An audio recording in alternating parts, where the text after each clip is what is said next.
The following program was produced by the Theosophical Society in America.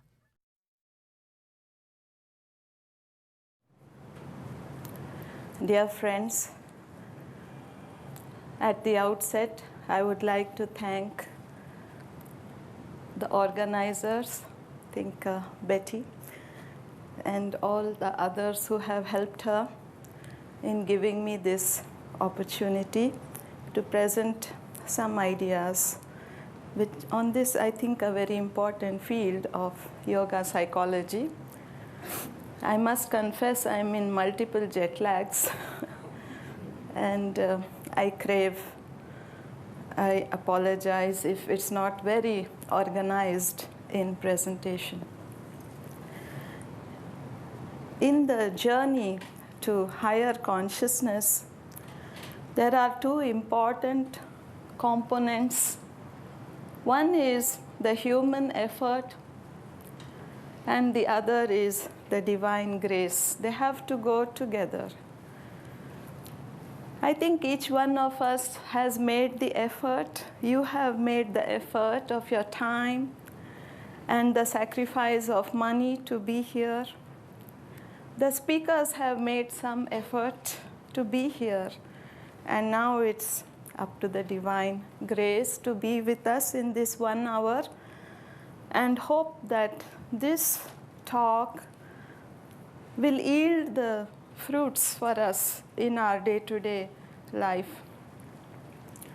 I would like to begin with the invocation. Yoga is a living tradition and has come to us in an uninterrupted manner from teacher to student since the past 5,000 years. The wisdom base of yoga has been received by the ancient sages in a meditative state and hence called the Shruti. The great masters knew that in this journey of life, we are capable of attaining two types of knowledge: the knowledge of the world, which is relative, and the knowledge of our own consciousness called Paravidya, which is eternal.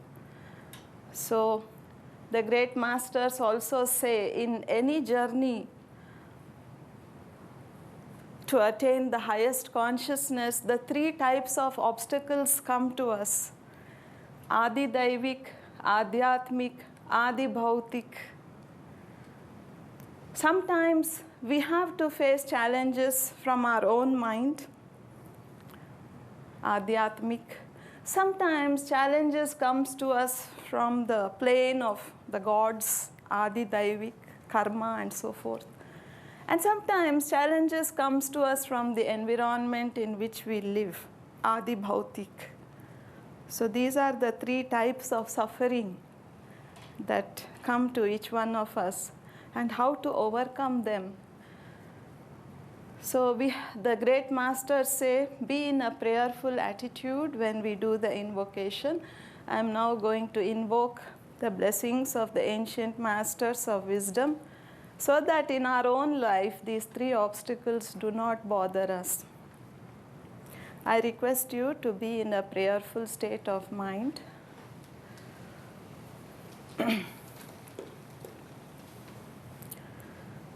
ज्ञानानन्दमयं देवं निर्मलस्फटिकाकृतिम् आधारं सर्वविद्यानां हयग्रीवमुपास्महे त्वमेव माता च पिता त्वमेव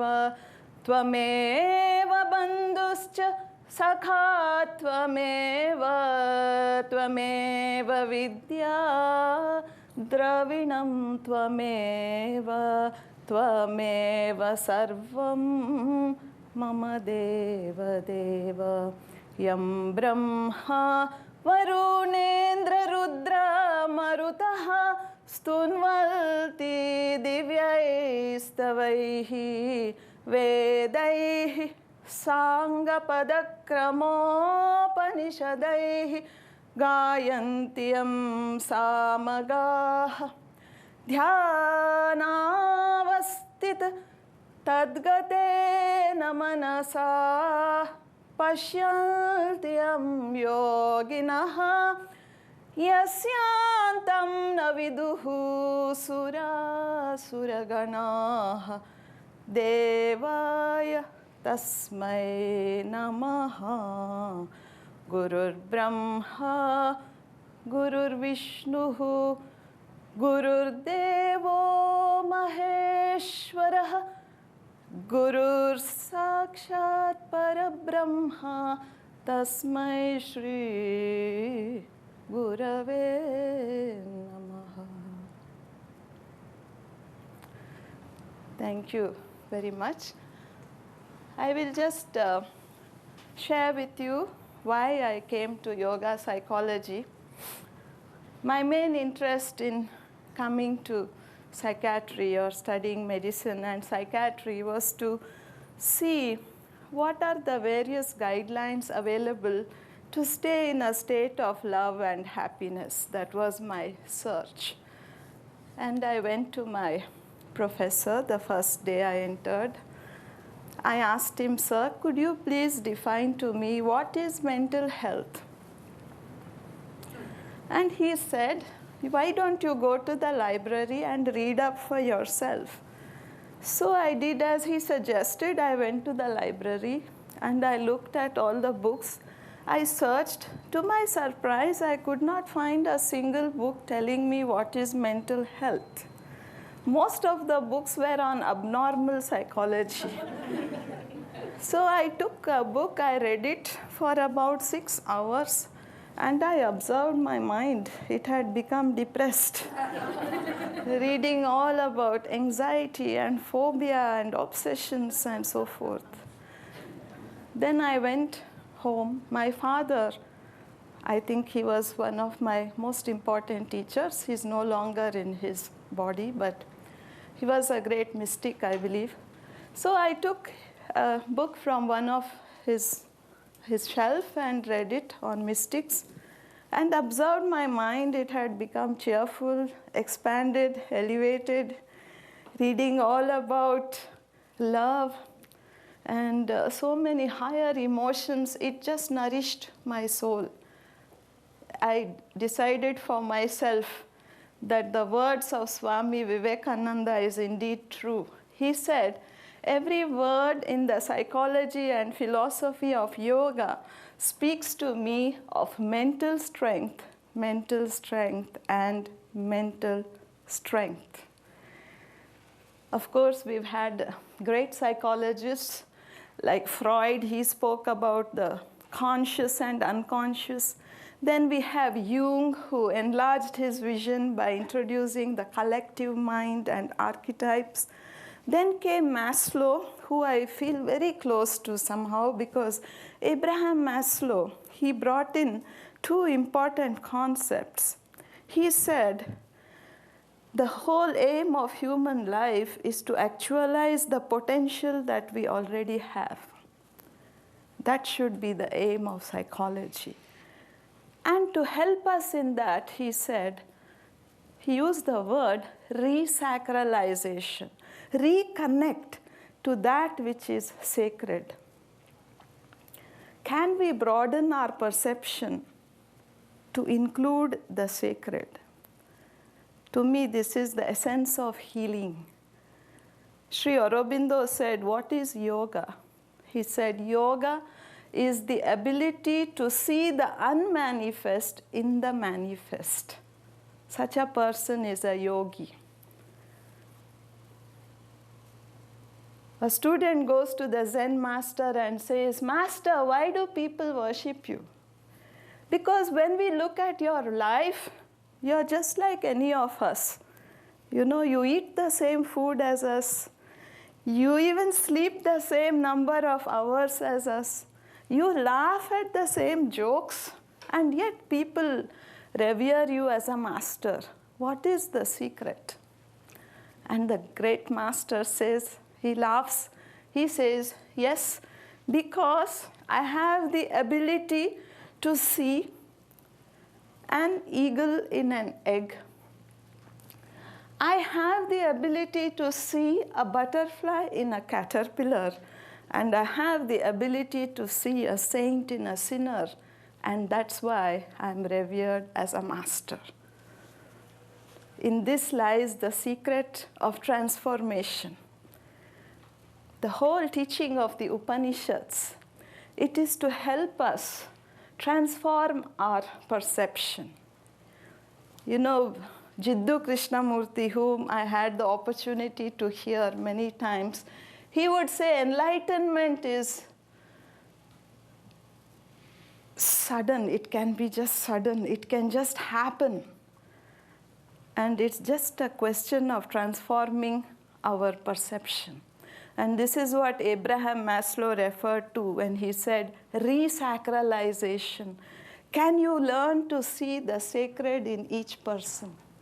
The Ishavasya Upanishad begins its teaching on the note of wisdom. Ishavasyam idam sarvam.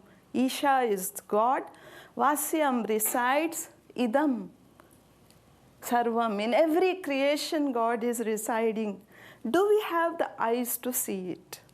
If you ask me in a nutshell what is transformation, I would say it's the ability to penetrate the name and form and connect directly to the consciousness of each human being we meet. If we can do that, then you are a master. Swami Vivekananda went in search of a God-realized master. He went from person to person. Mainly he met academics and scholars who were famous. And he asked them one question, "Sir, can you give me the God experience? Have you seen God?" And each person disappointed him. They gave him theories about God. They gave him elaborate philosophies about God, but nobody could say, "Yes, I have seen God." Finally, he met his master, Ramakrishna Paramahamsa. He went to this master and asked the same question, "Sir, have you seen God?" And the master looks at him with such love in his eyes, and he says, "I have seen God more vividly than I have seen you. I have talked to God more intimately than I am talking to you." Then Vivekananda knew, yes, this is my master. I have met him. So I'm just giving you a little glimpse into what is enlightenment. I was in an airport recently, and a fellow passenger was sitting next to me, and he came to me and said, "Madam, I see you're reading a book on yoga. Can you please give me one definition of yoga?"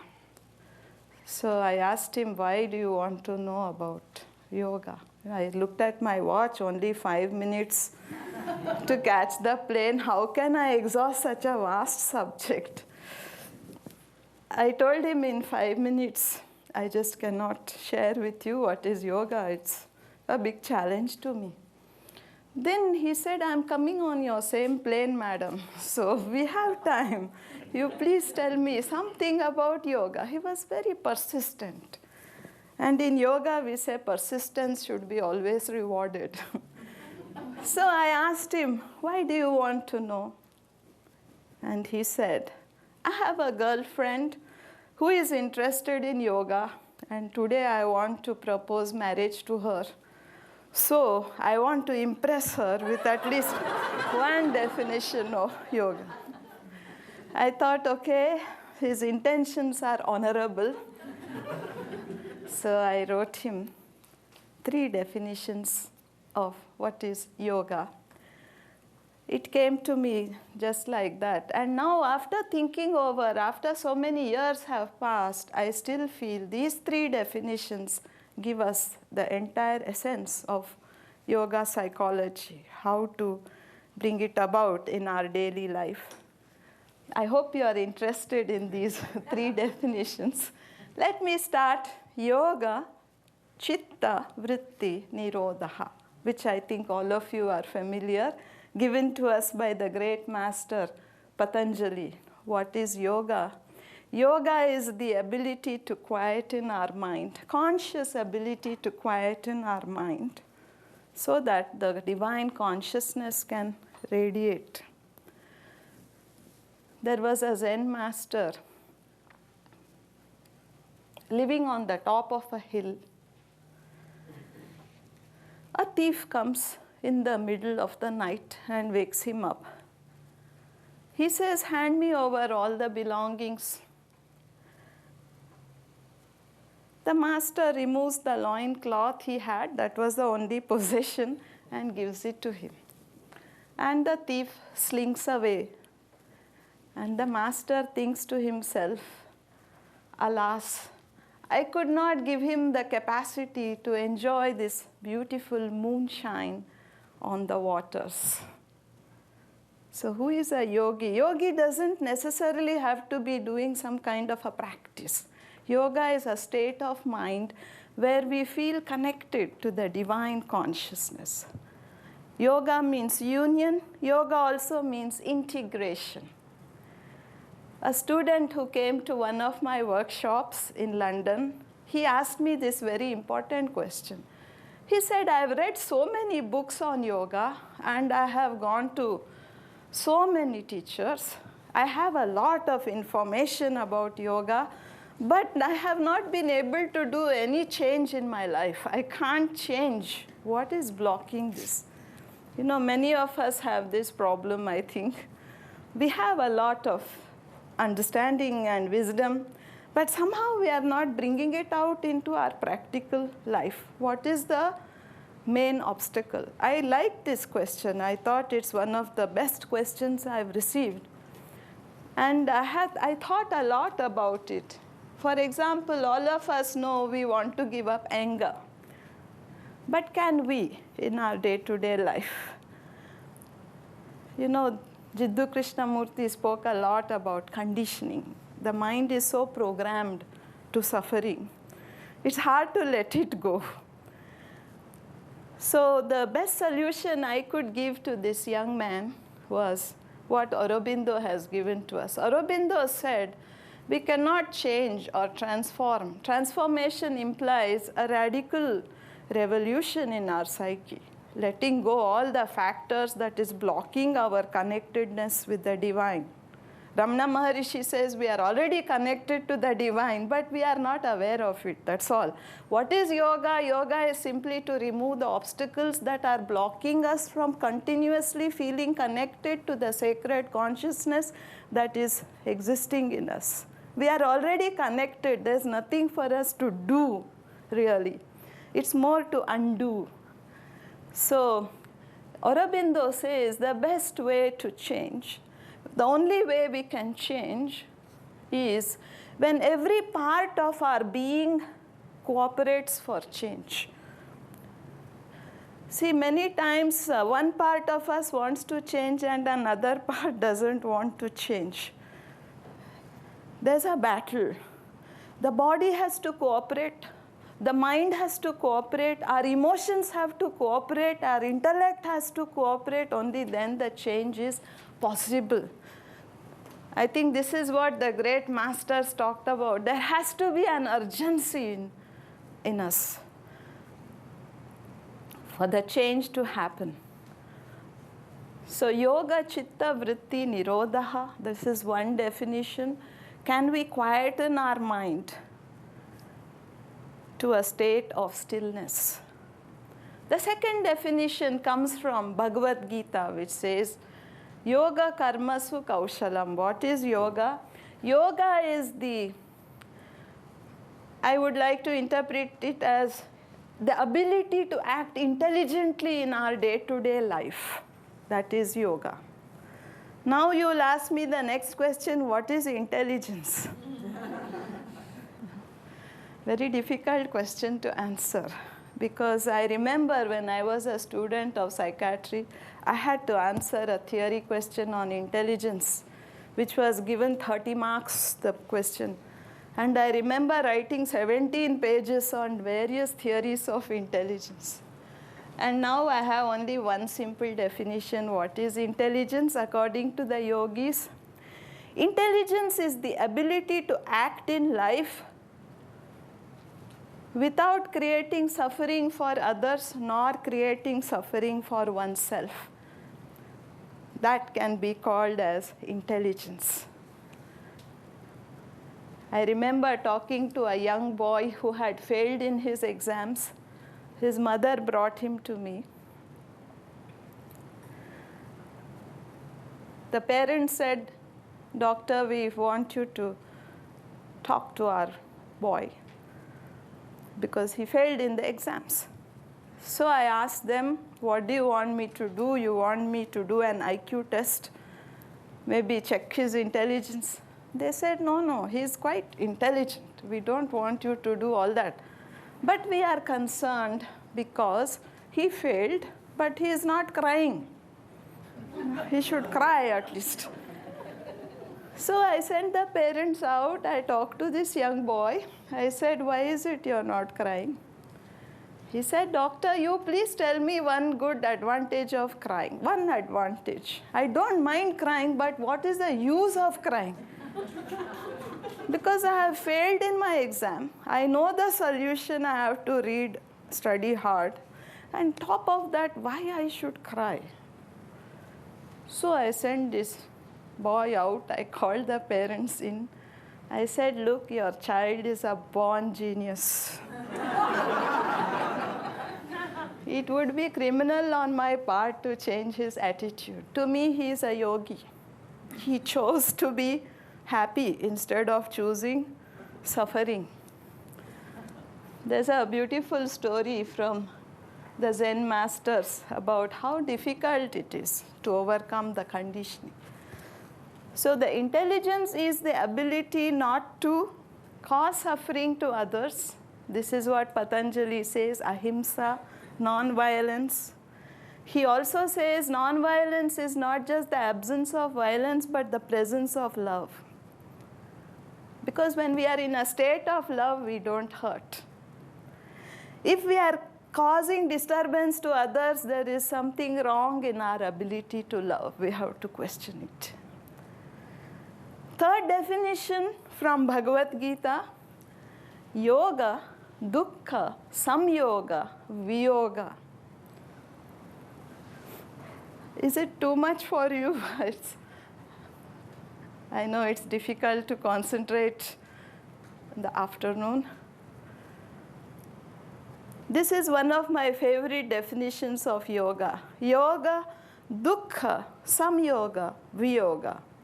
Dukkha means sorrow. Samyoga means associating.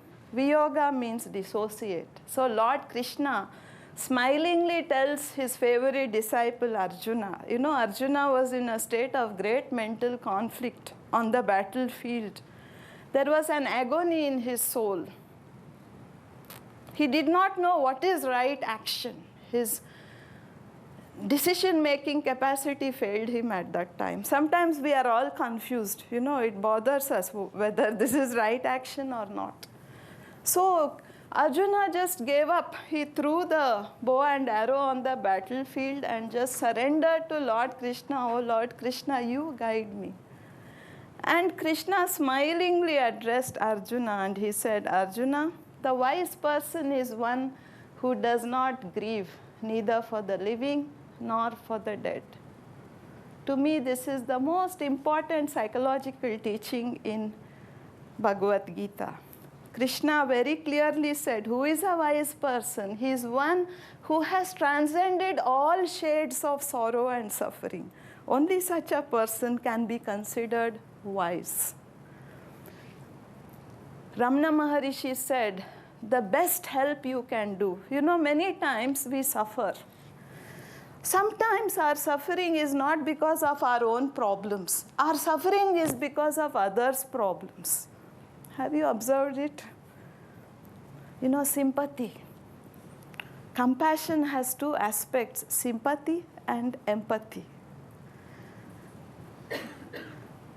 I think Maria touched it yesterday. Sympathy and empathy.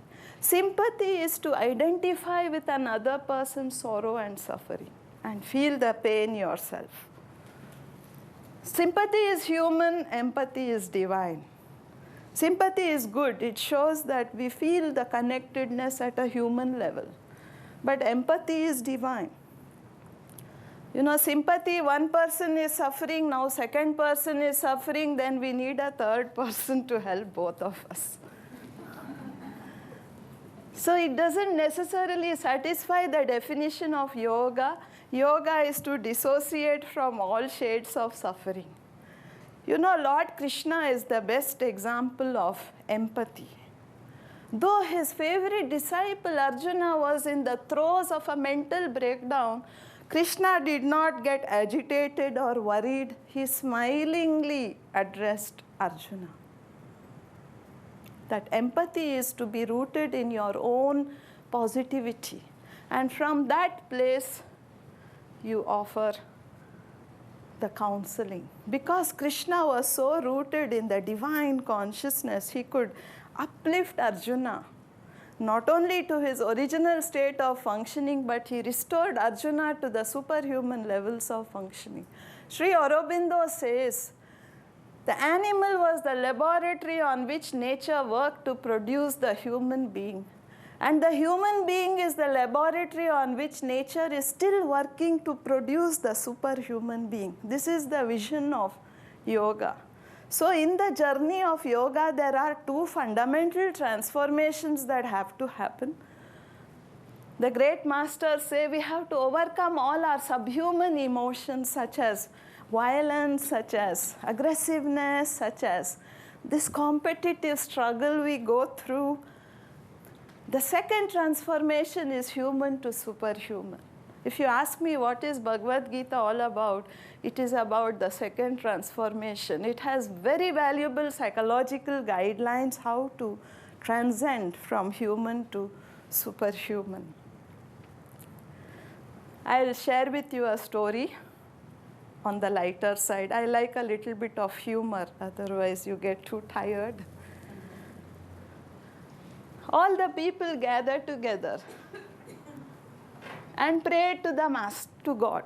Oh God, please come. We are fed up of our suffering. And God comes and says, okay, what is the problem?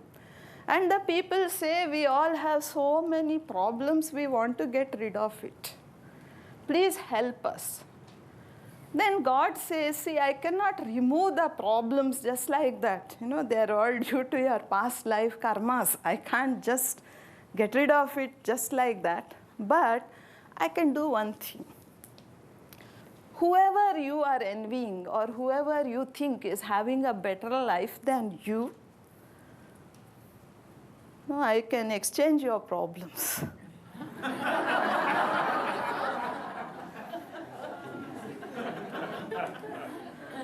So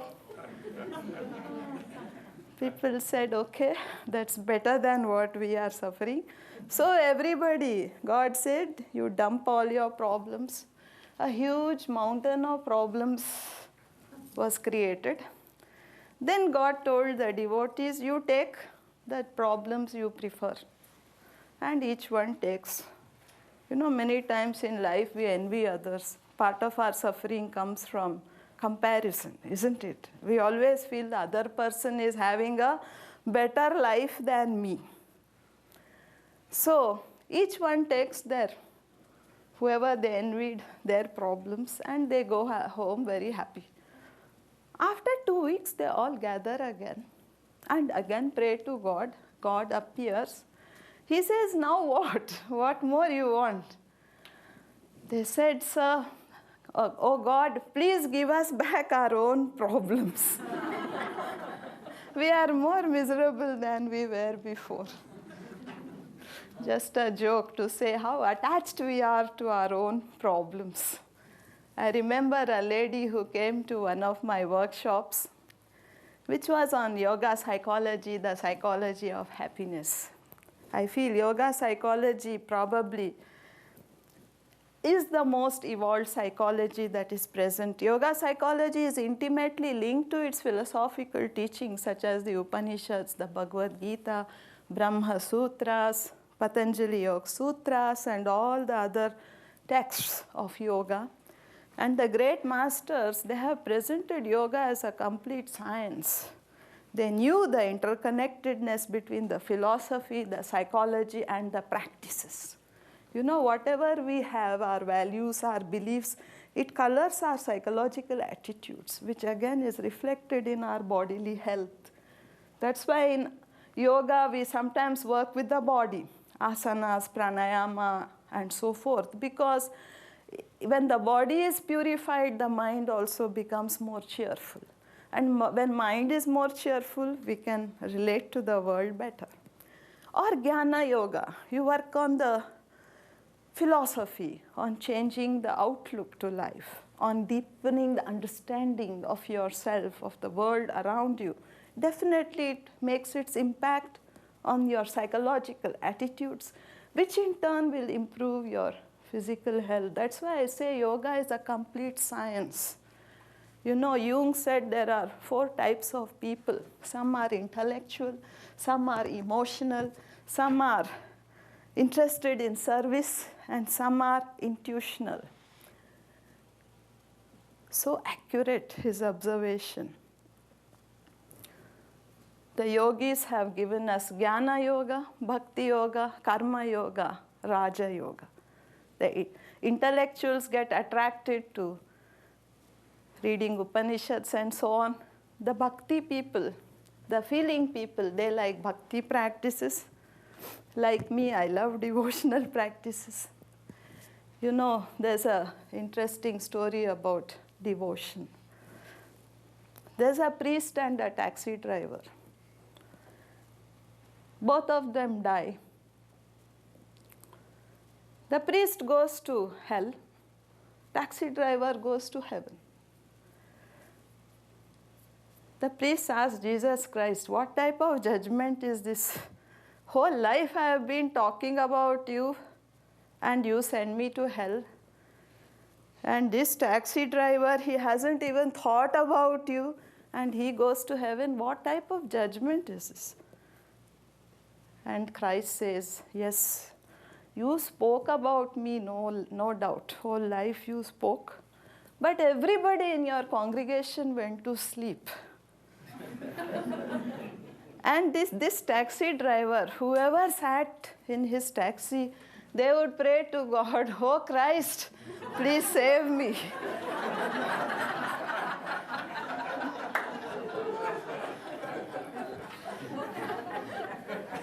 So devotion really, it's the heart connection. You know, Ramana Maharshi says, no prayer is unanswered. If the prayer emanates from your heart, in an instant it is answered. So that's why he says, be simple and innocent like a child. You know, the devotion, it's such a great path. Today night I hope to dance a little bit for you. And one thing I like about dancing, it's all about ego dissolution. This is what my dance teacher says. He says, you know, one day in dance we have to smile continuously. The first thing we do is stand before a mirror and smile for 15 minutes. I recommend you to try it. It's a good practice. And however tired you are, you have to continue to smile. Like today I'm in extreme jet lag, but I hope I can smile. And one day I told him, today I can't smile, I'm so angry with somebody. He said, today you should dance. You know, just direct your anger towards God and dance and see what happens. I did exactly what he said. Within 5 minutes, the anger dissolved. Then he asked me, has your anger gone? I said, I've even forgotten I was angry, just dissolved. So transformation basically is to invite the positive emotion to dissolve the negative. So I think now I'll just come to the crux of the talk. I will share with you 5 ways in which I have worked with students and also with adults, 5 techniques from yoga which will help transform our emotions. Of course, if you ask me what is the best yoga practice, I would say the integrated practice. Ramakrishna Paramahamsa said we are living in an age called Kali Yuga where there are dense negative energies in the collective mind. You know, the yogic psychology, we say the problems or suffering, it's not just from the individual mind. Much of our suffering comes also from the collective mind. Sri Aurobindo, when he left London, came to India, he was in search of a master. And he met his guru called Lele. And Aurobindo asked him only one question: I want to master my mind. I want to see that my mind is still. Can you give me a technique? And the master gave him a technique. He said, you observe your mind, practice psychological vigilance. I advise you to do it when you have time. If you are very vigilant psychologically, you will observe that many emotions are not necessarily coming from your own mind, thoughts and emotions. Many thoughts and emotions, according to Sri Aurobindo, is an intrusion into your mental field coming from the collective mind. Very interesting insight. So if you are vigilant, then these thoughts will not bother you. It's as simple as that. You know, somebody asked Buddha, who is a holy man? And the Lord Buddha said, anyone who is fully alert in every moment of his waking life is a holy man. In the work of healing, I've observed, you know, emotions are more contagious than bacteria and viruses, especially negative emotions.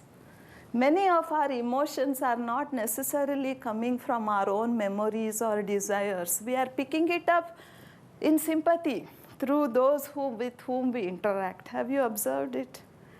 A student came to me with exam phobia. She had terrible fear about exams. And on analyzing her fear, we found that her fear is coming from her best friend who had a similar problem. So she came for yoga therapy. We gave it to her for 15 days. She improved. Then she asked me a very interesting question. She said, please tell me whether, she said, I'm ready to go back to my exams, but once I go to school, should I continue my friendship with this girl or shall I cut it off? Very challenging question. I told her we can always break a friendship. It's not difficult, but I advise you to continue. And instead of picking up her fear, can you transfer your own peace to her? Try it at least. Try it sincerely for 15 days. If you can't, then we cut it off. So she came back to me after 15 days and she said, Doctor, my friend is also now healed of exam fear.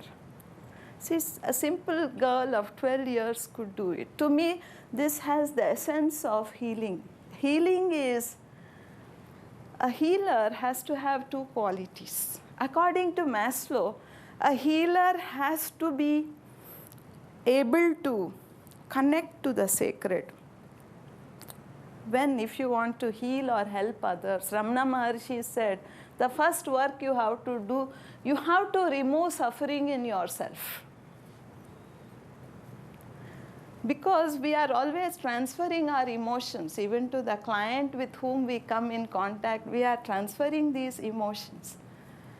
A student goes to the great mystic, a mother and child go to the great mystic Ramakrishna Paramahamsa.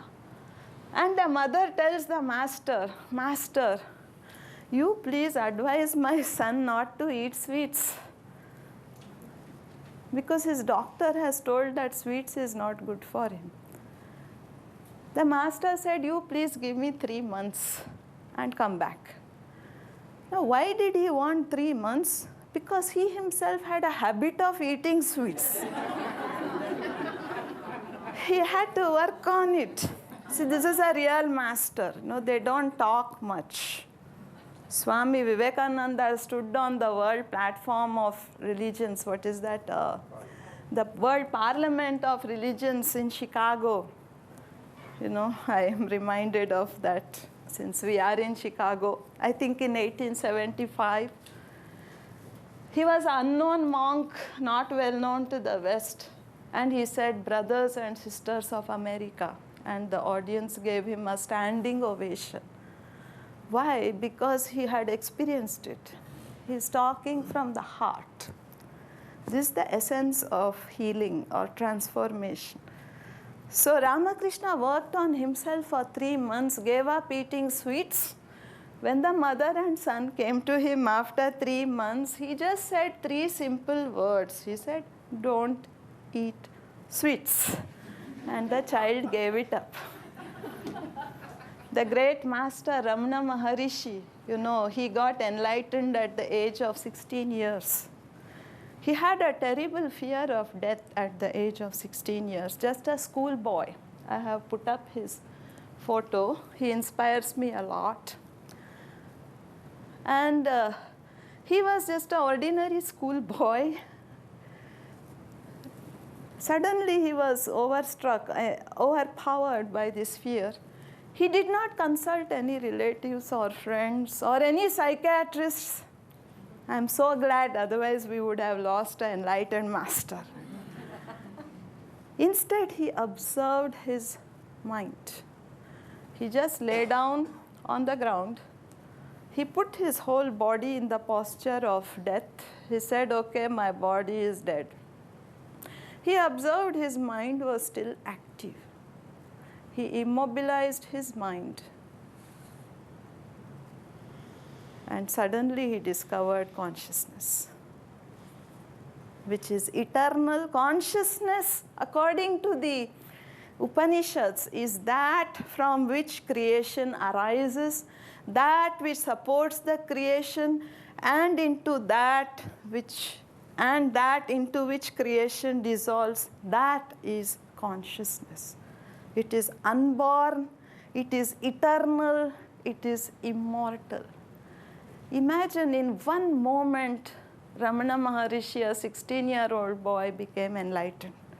And throughout his life, he stayed in this state of samadhi, which he called sahaja samadhi, a state of effortless samadhi.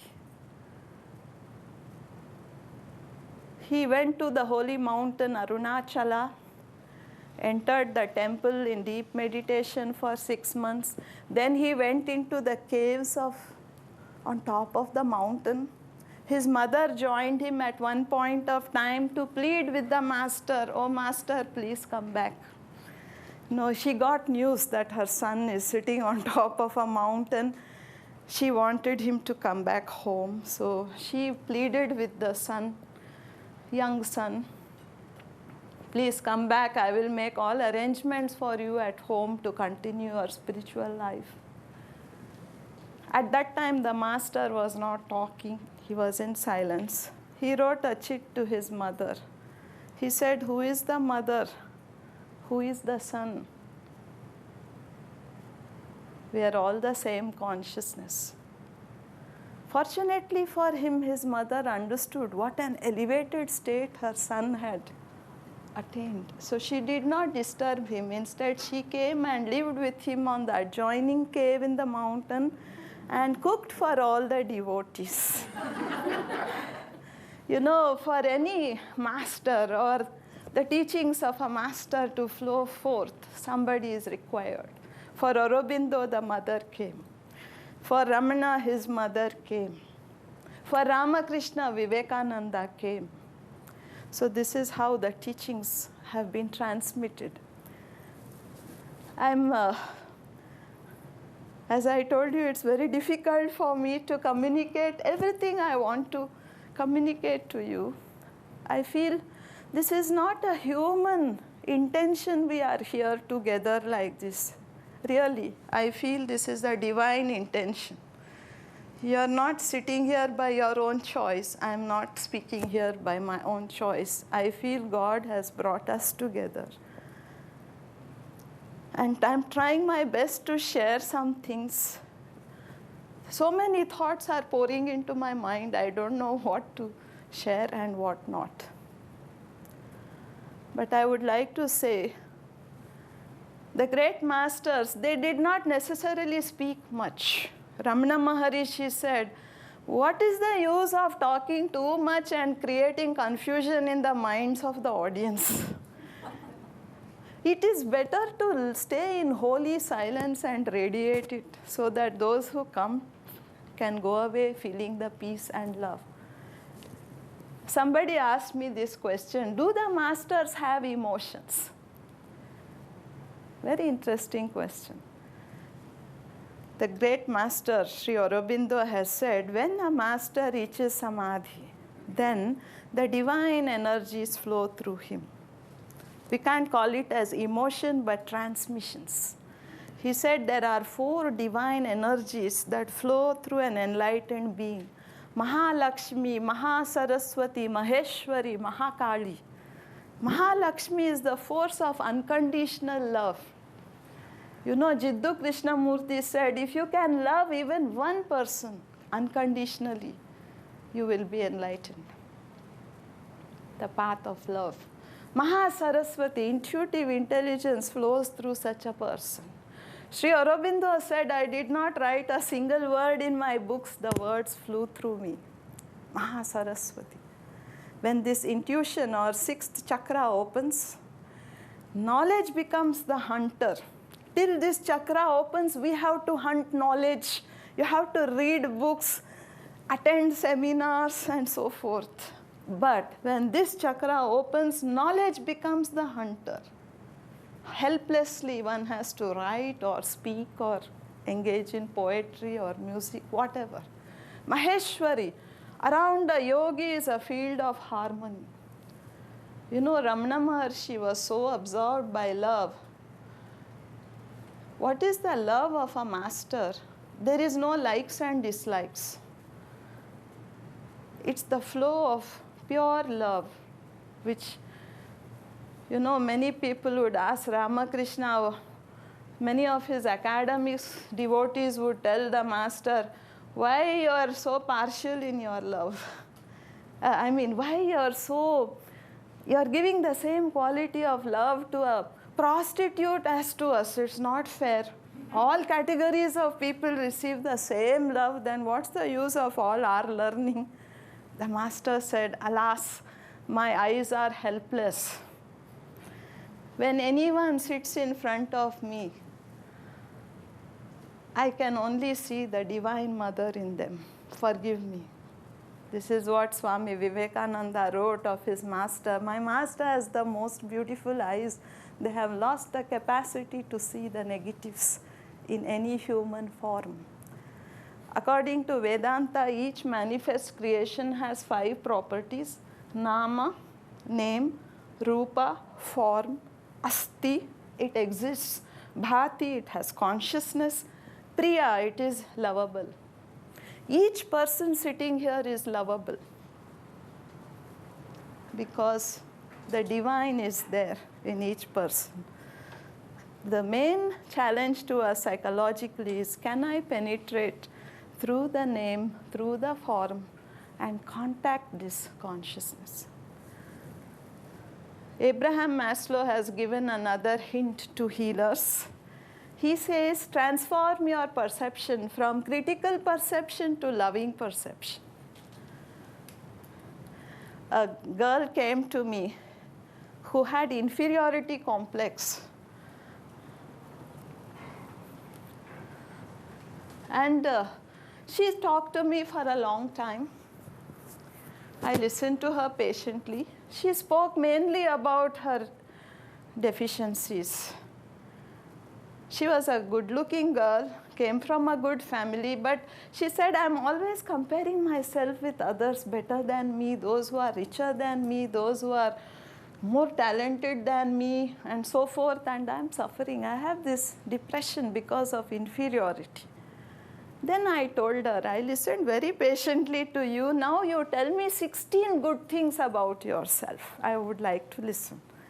She said, Doctor, I need time. I can't just tell you like that. I said, take 2 weeks time, come back. She came back after 2 weeks.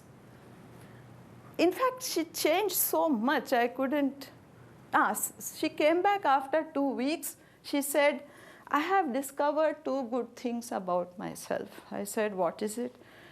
She said, I'm a helpful child and I like to serve others. I told her, every day, you use these 2 qualities consciously. At least 2-3 times use it. And write a diary every night, how you used it. And you come back after a month. She came back after a month. To tell you the truth, I couldn't recognize her. She was so angry, I couldn't recognize, because she was so radiant and she was so smiling. She said, don't you remember I came to you a month ago? I said, yes, yes. She said, I don't need any more counseling from you. It's enough. She just came for 1 session. She said, I'm now, after I started working on these 2 good qualities, I discovered so many good things about myself. And now I'm the class monitor. Not only that, I'm helping so many others. So this is the secret of healing. Maslow says, loving perception. If you can look at a person with love, you are going to bring out the best qualities in them. If you are going to look at a person critically, you are going to bring out the worst in them. Sri Aurobindo says yoga is to consciously cooperate with nature to accelerate evolution. Maslow says at this point in human history, we have the choice to cooperate with nature. To me, the best thing we can do, the best service we can do to help others, first we transform ourselves. You know, there is so much blissfulness and joy and love in us. We have to tap it out. If we don't have love ourselves, how can we expect to transfer it to others? If we don't have peace ourselves, how can we give it to others? So Patanjali says, first develop 5 emotions. Maitri, Karuna, Mudita, Upekshana, Chitta Prasadana. Maitri, friendliness. We cannot be friendly unless we respect people. You cannot respect people unless you connect to the divine in them. So, friendliness. Compassion.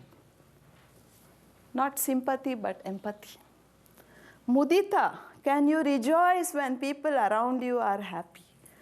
You know, most of us can sympathize when people are unhappy. The test of emotional maturity is when others around you are happy, your friends, your relatives, can you rejoice with them at that equal intensity? I grew up with my grandfather for some years. He is one man I met who could do that. Once I told him, Grandfather, I passed my exams in first class. And I saw tears rolling from his eyes. I said, what happened? Is it something I have done wrong? I said, were you expecting a rank from me? Maybe I disappointed you. He said, no, these are tears of joy. I'm happier than you if you can understand it. Chitta prasadana, be cheerful all the time. I'm looking at my watch because I'm very conscious of the time. 5 ways to handle negative emotions. Awareness. When you are interacting with people, be connected to your own positivity and be psychologically vigilant. Don't accept negative emotions from others. We have the freedom to say no. Instead, we have the freedom to transfer the positive emotions. This is what I mean by awareness. This is what great masters did. A student heard abuses at Lord Buddha. Then he felt bad and apologized. Buddha said, "There's nothing for you to apologize. I did not accept your abuses." Prevention is better than cure. Observation. I gave the example of Ramana Maharishi. If you can objectively observe your emotions, every emotion has a birth, it has a peak, it dissolves. Anger. Why it attacks us again and again? We have never observed it fully. We get caught by it, we get trapped by it. So the great masters, this is a heroic attitude if you can do it, as Ramana did. He observed the fear of death at its birth, at its peak, it dissolved. If you can confront your negative emotions without getting trapped by them, that is one way to dissolve them faster. The third is visualization. I don't think I have time much to discuss it, but one example I can give. I have 5 minutes, am I right? Okay. Visualization. A student came to me with temper tantrums. She was 14 years old. She would get so angry she would beat her father. Then she would feel very bad. So she asked me for some help. Patanjali says, whatever your limitations are, don't analyze it. Don't dig into it. Don't dwell on it. Instead, think of the opposite. Opposite of anger is peace. I asked her, who do you respect as the most peaceful person? She said, Buddha. So I had her visualize every day 15 minutes, visualization, meditation, the beautiful face of Buddha, the smile of Buddha, Buddha radiating peace to her, she herself receiving the peace from Buddha, and she is emitting the peace to others. Within a month, she was free of temper tantrums. Pratipaksha bhava. Patanjali says, don't analyze too much your limitations. By analysis, it won't go away. Have you noticed it? Ramana Maharshi says, imagine a snake were to fall. You know, of course, in here, Theosophical Society, I don't believe that, but in India, it can happen. A snake may suddenly fall on me when I'm lecturing, you know. When I look at the snake, I say it's poisonous, non-poisonous, black, white, or I simply throw it out. He said negative emotions are poisons. Just throw them out. Krishna tells Arjuna, Kama, Krodha, Lobha, Moha, Mada, Matsarya, get rid of it, Arjuna. Otherwise, it will disturb your concentration and intelligence.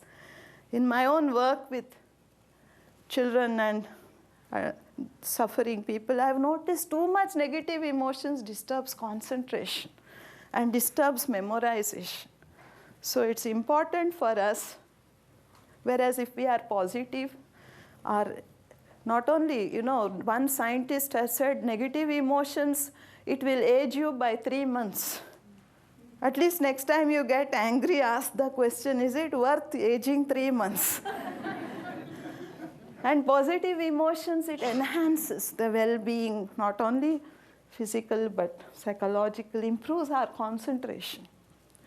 So the last point, awareness, observation, choice. We have a choice.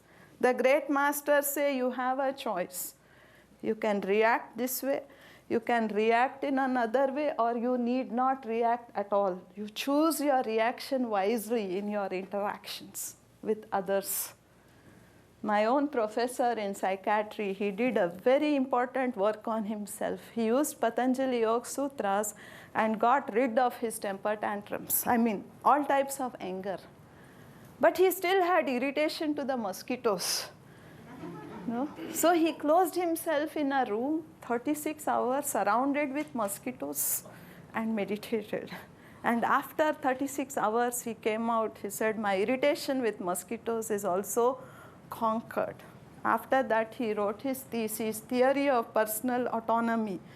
If a person decides to be happy, nobody on earth has the power to make you unhappy.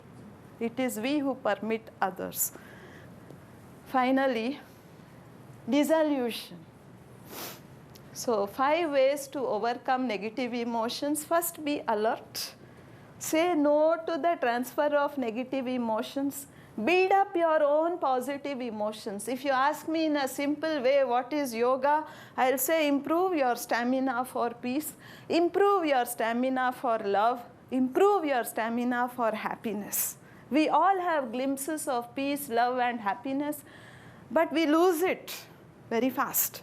Ramana Maharshi says, when you have a moment of peace, God-given, don't be a fool and disturb it by inviting thoughts. Stay in it, linger in it. Don't invite thoughts and break that God-given moment of peace. That's the only way we can develop the stamina for peace. This stamina to me is yoga, psychology. And finally, dissolution. Dissolution is, why is the mind overcome by negative emotions? Because it is not in a state of positivity. If you are, negative emotions come from the manomaya kosha. Annamaya, pranamaya, manomaya, vijnanamaya, anandamaya, me shuddhyantam jyotiraham. There is this sorrowless light shining in each one of us. Why can't we connect to that? This is what Aurobindo says, Patanjali says, connect to the sorrowless light existing in you. If your mind is in a state of positivity, no negative emotion will disturb you. Ramana Maharshi would live in the cave with snakes. Cheetahs would visit him. He had no fear. Patanjali says, if you have no violence within you, nature will not harm you. Nature becomes friendly to you. Nature becomes cooperative to any effort you make on the spiritual path. Aurobindo was sitting writing in his room. There was a huge storm outside. His windows were open. Not a single paper fell on the ground. The power of peace. Patanjali says ahimsa is the most important foundation of yoga. If we are not, my grandfather was one of the greatest, one of the most fearless men I have ever met. I asked him, what is the secret? He said, I have no violence within me. That's the secret of overcoming fear. And last point I will say, the dissolution. I'm sorry, I know that I'm taking time. Should I stop or? One more point. The last point. Dissolution of the negative in the positive. Awareness, observation, visualization. I have given you 3 techniques. Choice. Finally, dissolution. Invite the positive to overcome the negative. The Zen master was meditating. A student goes to him and says, Master, I am suffering because I am the owner of a small grocery shop from which I am earning my livelihood. And opposite me, the big supermarket has opened. How will I support my wife and children? How will I meet with this competition? The master says, I'll give you a solution. Every day, stand in front of your grocery shop, pray to the masters, 15 minutes. Oh God, pray to God, oh God, bless my shop. Go to your competitor's shop, do the same thing, pray to God, 15 minutes. Oh God, bless my competitor's supermarket. Do it sincerely. The student comes back after a month and says, Master, my grocery shop has closed, but I am the owner of the supermarket. Abraham Maslow spoke of human dignity. This human dignity, to me, healing is to, what a wonderful way of handling competition. If you ask me, what is the single step to become human? You know, Mahatma Gandhi said, man has learned to swim like a fish in the ocean, learned to fly like a bird in the air. Alas, he has not yet learned to live with dignity like a human being. Abraham Maslow spoke about human dignity. Restoring human dignity is the function of healing. And if you ask me what is a single step of transformation from subhuman to human, in one stroke we can become human beings if we give up the competitive instinct. If we can let it go, that is the seed of violence. If we can let it go, we can straight away become human beings. The second step, divine grace, has to flow. Sri Aurobindo says, Shastra, Utsaha, Guru, Kala. These are the 4 aids for transformation. Humility, understanding the spirit of the scriptures, burning enthusiasm to reach the highest, and finally, learning to be friendly with time, to see eternity in every moment. In this very moment, if you can feel the eternity, very close to enlightenment. So I would like to conclude by this is really the conclusion. I thank all of you for hearing me out. It has been enormously many sacrifices from various people for me to be here today. My spiritual teacher was not doing well 2 weeks ago. In fact, I asked him, should I come back? He said, no, go ahead. This conference is important. Do your work and then come. That's why I'm talking a little bit too much. Somehow I feel it's the divine intention that has brought us together. Last thing I would like to say, when I was doing the sacred perambulation of holy mountain Arunachala, which the master says, if you can do it in a meditative state, much of your past karmas get dissolved, because enlightened beings are living there in the subtle body. And I met a small boy who was having a grocery shop. I asked him, can you give me some salt? I had a guava with me. I said, I need salt to eat my guava. He said, Madam, you're in India. He was a young boy, hungry, tattered, skinny, looking very poor, impoverished. But I remember this moment. He stood up to his full height, looked at me. He said, Madam, you are in India.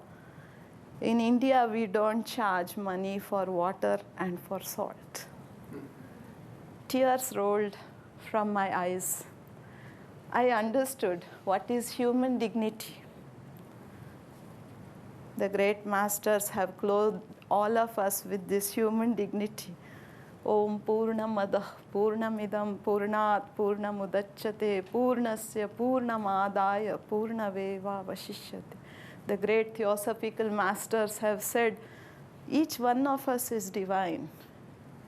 What can be more dignified than that? And why we identify with our limitations, I don't know. All the great masters are saying, identify with the divine consciousness and all the problems will be over. I thank each one of you for your silent listening.